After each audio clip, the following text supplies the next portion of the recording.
Sırbistan'da aylardır devam eden iktidar karşıtı gösteriler son haftalarda çok sayıda insanın yaralandığı ve gözaltına alındığı şiddetli eylemlere dönüştü. Cumhurbaşkanı Aleksandar Vučić'e karşı farklı şehirlerde binlerce insan seçimlerde hile yapıldığı, medyaya sansür uygulandığı, yolsuzluğun had safhaya çıktığı iddiasıyla sokaklara indi. Kendisine karşı düzenlenen bu gösterilerin yabancı ülkeler tarafından desteklendiğini savunan Cumhurbaşkanı Vučić ise ülkesinde bir iç savaş başlatılmasına izin vermeyeceğini söyledi. Ancak meydanlarda ve sokaklardaki tepkili kalabalık polisin sert müdahalesine rağmen her geçen gün artmaya devam ediyor. Bugünkü içeriğimizde size bu gösterilerin Sırbistan'da bir iktidar değişiminin habercisi olup olmayacağının ve olası diğer senaryoları anlatmaya çalışacağım. Hazırsanız 10-10 başlıyor.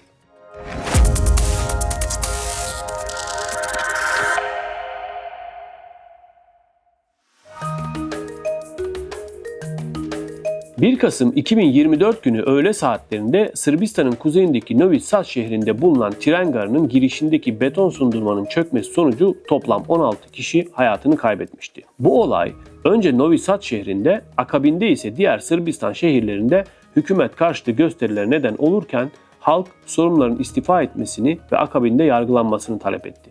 Zira tren garındaki sundurma sadece 3 yıl önce yapılan tadilat çalışmaları kapsamında yenilenmişti. Trajik olaydan kısa bir süre sonra önce İnşaat, Ulaşım ve Altyapı Bakanı Goran Vesić, akabinde ise İç ve Dış Ticaret Bakanı Tomislav Momirović istifa etti. Zira Momirović tadilatın yapıldığı yıllarda İnşaat, Ulaşım ve Altyapı Bakanıydı. Ancak üniversite öğrencilerinin öncülüğündeki gösteriler durmuyor, aksine daha da büyüyordu. Ocak ayına gelindiğinde Başbakan Miloš Vučević de istifa etmek zorunda kaldı. Sırbistan'da yeni hükümet akademisyen Đuro Mačut başbakanlığında Nisan ayında kuruldu. Yeni kabinede 8 yeni isim yer aldı. Ancak öğrenciler aralarında erken seçimde bulunan taleplerinin tam olarak yerine getirilmediğini savunarak protestolara devam etti. Az önce de söylediğim gibi protestoculara üniversite öğrencileri öncülük ediyordu. Öğrenciler önce derslere gitmeme ve eğitimi askıya alma yönünde hamle yaptı. Birçok akademisyen de buna destek verdi. Sanat ve spor camiasından da çok sayıda isim gösterilere katıldı. Gelelim aylardır hız kesmeden eylemlerine devam eden göstericilerin ne istediğine. Aslında cevap basit. Göstericiler nihai amacı Vučić iktidarına son vermek. Ama biz yine de detaylı olarak taleplerine bir göz atalım. Öğrenciler ilk etapta Novi Sad'daki tren garında yapılan tadilat çalışmaları ile ilgili tüm resmi belgelerin yayınlanmasını ve facianın sorumlularının cezalandırılmasını, gösterilerin başlaması ile gözaltına alınanların serbest bırakılmasını, bu kişilerin hakkında suçlamalarında geri çekilmesini talep ediyor. Protestolarda göstericilere karşı aşırı güç kullanan yetkililerin de cezalandırılmasını isteyen öğrenciler aynı zamanda üniversitelerin bütçelerinin de artırılmasını talep ediyor. Son dönemde ise öğrencilerin birincil taleplerinden biri geçiş hükümeti kurulması ve erken seçime gidilmesi. Cumhurbaşkanı Vučić birçok kez öğrencilerin taleplerinin yerine getirildiğini açıklasa da göstericiler taleplerinin tam olarak yerine getirilmediğini savunarak ülke genelinde gösteriler düzenlemeye devam ediyor. Cumhurbaşkanı Vučić kendi iktidarını hedef alan bu gösterileri ilk başlarda yabancı ülkelerin oyunu olarak tanımlasa da yabancı ülkeler ifadesiyle kimi ya da kimleri kastettiğini asla söylemedi. Son dönemde şiddet olaylarının tırmanması ile gösterileri terörizm olarak da nitelendiren Vučić, gösterileri Batı destekli ve ülkeyi istikrarsızlaştırmayı amaçlayan eylemler olarak gördüğünü savundu. Vučić, ülkeye solcu bir yönetim getirilmek istendiğini ve bunun da uluslararası yapıların organize ettiği bir girişim olduğunu iddia ediyor. Sık sık iktidara yakın medya organlarına röportajlar veren Cumhurbaşkanı Vučić, ülkenin temel değerlerinin tehlikeye atıldığını savunarak Sırbistan içerisinde bir iç savaşa asla izin vermeyeceklerini de vurguluyor. Tabii ki Vučić'in yabancı ülkeler iddiaları en azından şimdilik somut delillere dayanmıyor. Aslında Sırp lider dışarıdan müdahale var mesajı vererek meşruiyet sağlamayı ve ülke kamuoyunda kendisine verilen desteğin vadesini uzatmayı hedefliyor. Ancak Vučić'in bu iddialara yönelik somut deliller ortaya koymaması şüpheleri de arttırıyor. Son dönemde artan olaylı protestolara dair bir açıklama yapan Rusya, kardeş Sırbistan'ın yanında olduklarını vurguladı.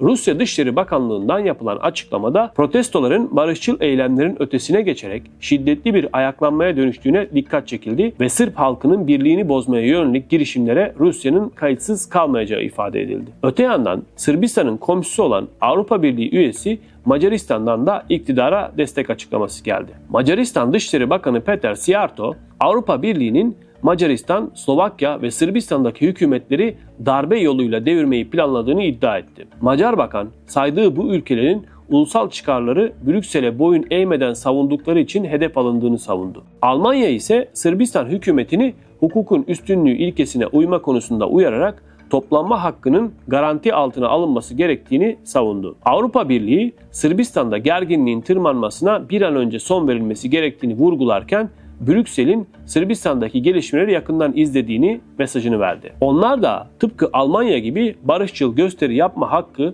ve toplanma özgürlüğünün korunması gerektiğini ve hükümetlerin toplananları şiddetten korumak zorunda olduğunu bildirdi. Batı merkezli medya organlarına baktığımızda özetle şunu söylediklerini görebiliyoruz aslında. Sırbistan'daki otoriter düzen sarsılıyor. Mesela Guardian, Sırbistan'daki gösterileri modern Sırbistan tarihinin en büyüğü olarak nitelendirirken hareketin çekirdeği olan üniversite öğrencilerinin geniş katılımlı toplumsal bir koalisyonu seferber ettiğine dikkat çekiyor. Financial Times ise Vučić'e yıllardır tolerans gösterdiği için AB'yi eleştirirken artık ekonomik ve siyasi baskı araçlarının devreye sokulması gerektiğini savunuyor. Yine bazı medya organlarında Sırbistan'daki iktidar yanlısı medyanın da protestoları Batı güdümlü göstermek amacıyla dezenformasyon yaptığı ve bu şekilde kutuplaşmayı daha da derinleştirdiğini savunuyor. Sahadaki gerginliğin artmasına da dikkat çekilirken söz konusu bu krizin Cumhurbaşkanı Vučić için sonun başlangıcı olabileceği de tartışılıyor. Özellikle Alman medyası Sırbistan'daki gösterilere geniş yer verirken birçoğunun göstericilerin safında yer alması ve Vučić'in gerçek yüzünü gösterdiği yazması da gözlerden kaçmıyor.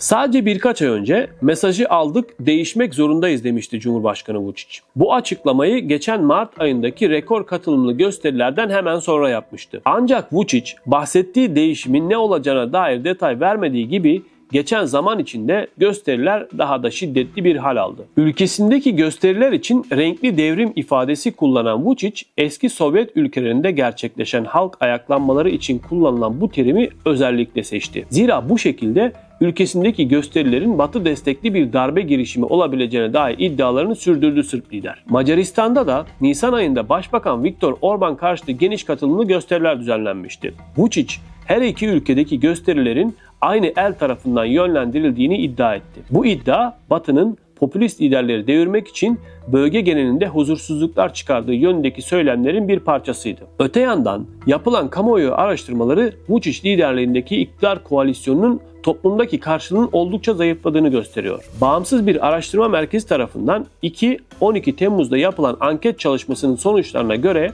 iktidarı destekleyenlerin oranı %32.7'ye kadar düştü. Muhalif kanadı destekleyenlerin oranı ise %42'yi geçti. Ancak ülkede %25'lik bir kararsız kitle mevcut ve bunların büyük bir kısmının seçim günü geldiğinde iktidardan yana tavır alması öngörülüyor. Gerek Vučić, gerekse iktidardaki diğer önemli isimlerin bu süreçte birçok kez renkli devrim ifadesi kullandığını duyduk. Peki ama renkli devrim nedir? Renkli devrim genellikle Avrupa'nın doğusunda ve Orta Asya'da barışçıl gösteriler sonucu iktidar değişikliklerine yol açan toplumsal hareketleri tanımlamak için kullanılan bir ifade aslında. Ortak özellikleri bunların çoğunlukla büyük halk protestoları ve sivil itaatsizlik eylemleriyle şekillenmesi. Protestoları tetikleyen genellikle seçim hileleri ve yolsuzluk iddiaları. Amaçları mevcut liderlerin istifasını sağlayarak yönetim değişikliği gerçekleştirmek. Sırbistan'daki gösterilerde üniversite öğrencilerinin başı çektiğini zaten söylemiştik. Hatta birçok şehirde lise öğrencileri de iktidar karşıtı gösterilere katılarak destek verdi. Peki ama bu yeni neslin Sırbistan'da 13 yıldır iktidarı elinde tutan Vučić'i tabiri caizse devirmesi ne kadar mümkün? Bu cevabı vermek gibi Vučić'in iktidarına son vermek de zor aslında. Zira bu gösteriler Cumhurbaşkanı Vučić'e karşı ilk geniş katılımlı gösteriler değil. Vučić daha önceki gösterileri nasıl bir şekilde etkisiz hale getirdiyse bunları da hiç şüphesiz zayıflatmaya çalışacaktır. çalışıyordu zaten. Ülkedeki medyanın büyük çoğunluğu Vučić'in elinde. Zaten ülke medyasında protestolarla ilgili çok fazla haber görmek de mümkün değil. Gösterilere dair haberler daha çok sosyal medya platformlarında yayılıyor. Son günlerde özellikle İngiliz ve Alman medyasında Sırbistan'daki gösterilere dair geniş analizler görmek de mümkün. Ancak ne olursa olsun Vučić gibi güçlü bir lidere sahip Sırbistan'da bir gecede iktidar değiştirmek imkansıza yakın olarak görülüyor. Sırbistan'da iktidar yetkilileri sık sık göstericileri ülke ekonomisine zarar vermekle suçluyor. Peki ama öğrencilerin başını çektiği protestolar Sırbistan ekonomisini gerçekten olumsuz etkiliyor mu? Cumhurbaşkanı Vučić birçok şehirde yolların kapatılması nedeniyle geçen Ocak ayının en kötü ay olduğunu söylerken Şubat'ta mahvoldu ifadesini kullanmıştı. BBC'ye konuşan muhalif ekonomi profesörü Goran Radosavljević ise çok sayıda yabancı yatırımcının ülkeden ayrıldığını, bazılarının da ayrılacaklarını açıkladığını söylüyor. Ancak Radosavljević'in söylediğine göre bunun gösterilerle ilgisi yok. Bu daha çok Avrupa'daki otomotiv sanayinin durumuyla alakalı. Yıllar önce devlet teşvikleri ve ucuz iş gücü nedeniyle Sırbistan'ı tercih eden yatırımcılar artık ne ucuz iş gücü ne de devlet teşvikleri olduğundan başka yerlere kaçıyor. Mesela Benetton firması 7 Şubat'ta Niš şehrinden çekildiğini açıkladı. 900 kişi işsiz kaldı. 10 gün sonra aynı şehirde General Electric firması da 400 çalışanını işinden çıkaracağını ve devletten aldığı teşvikleri iade edeceğini duyurdu. 20 gün sonra Almanya menşeli başka bir firmada 17 yıl sonra Zrenjanin'deki fabrikasını kapatma kararı aldı. Vučić doğrudan yabancı yatırımlarda ilk kez 2024 yılında bir önceki yıla kıyasla düşüş yaşandığını kabul etti ve ülkenin itibarı ve uluslararası konumunun etkilendiğini söyledi. Öncelikle Sırbistan'ın Avrupa Birliği'ne katılım müzakereleri süren bir ülke olduğunu hatırlatalım. Ancak son dönemde açılan fasıllara ve bu süreçteki ilerleyişine bakıldığında müzakerelerin durma noktasına geldiğini söylemek de yanlış olmaz. Son günlerde Guardian ve Politico başta olmak üzere önde gelen birçok batılı medya organında AB'nin Sırbistan'daki protestolara yeterince ilgi göstermediğine dair makaleler yayınlanıyor. Avrupa Birliği tarafında genel bir sessizlik hakim olsa da Sırbistan'da yaşananlara ses çıkaran birkaç isim var. Bu isimlerden biri Avrupa Parlamentosu'nun Sırbistan raportörü Tonino Picula. Picula'nın söylediklerine geçmeden önce kendisinin aynı zamanda bir Hırvat olduğunun altını çizelim. Burası önemli. Picula, Avrupa Birliği içindeki siyasi unsurların hiçbirinin artık Vučić'in kim olduğu noktasında yanılsama içerisinde olmadığını savundu. Picula, Cumhurbaşkanı Vučić ve hükümetinin meşruiyete sahip olduğunu, ancak göstericilerin de meşruiyet kazandığını ifade ederken ülkedeki duruma erken seçim ile bir uzlaşma bulunması gerektiğini söyledi. Öte yandan tüm bunlar yaşanırken ABD Başkanı Donald Trump'ın damadı Jared Kushner'ın Belgrad merkezinde Trump adı ile lüks bir otel projesi üzerinde çalıştığını belirtmek gerek. Joe Biden yönetimi Vučić'i Rusya'ya daha az bağımlı hale getirmeye çalışsa da bunda pek başarılı olamamıştı. Trump yönetimi ise Vučić'e karşı mesafeli durmadı. Damadın yanı sıra Donald Trump Jr. da kısa bir süre önce Belgrad'a gelerek bizzat Vučić'le görüştü. Ülkedeki birçok muhalif medya organını da desteklediği belirtilen USAID'in kapatılması da Vučić'e ayrıca cesaret verdi. Savaş ve soykırım suçlarından yargılandığı sırada cezaevinde hayatını kaybeden Sırp lider Slobodan Milošević de tıpkı bugün Vučić'te olduğu gibi sık sık seçim hileleri, siyasi cinayetler, polis şiddeti ve basın özgürlüğünün kısıtlanması gibi suçlamalara maruz kalmıştı zamanında. Dönemin Yugoslavya Federal Cumhuriyeti Devlet Başkanı Milošević 1990'lı yıllarda önce Bosna Hersek'te, akabinde Kosova'daki savaşlarda yaptıkları nedeniyle hakkında uluslararası savaş suçları iddianamesi hazırlanan ilk devlet başkanı olmuştu. NATO, onun başkanlığı döneminde başkent Belgrad'ı bombalamıştı. Tıpkı bugün olduğu gibi o dönemde de iktidara yakın medya muhalif kanadı deyim yerindeyse şeytanlaştırıyordu. Tesadüf odur ki o dönemde Enformasyon Bakanı olan Aleksandar Vučić, Milošević rejiminin politikaları ile çelişen yazılar yazan gazetecilere yüksek para cezaları getiren ve bağımsız basın organlarının kapatılmasını öngören bir yasa teklifini meclise sunmuş ve yasa kabul edilmişti. Akabinde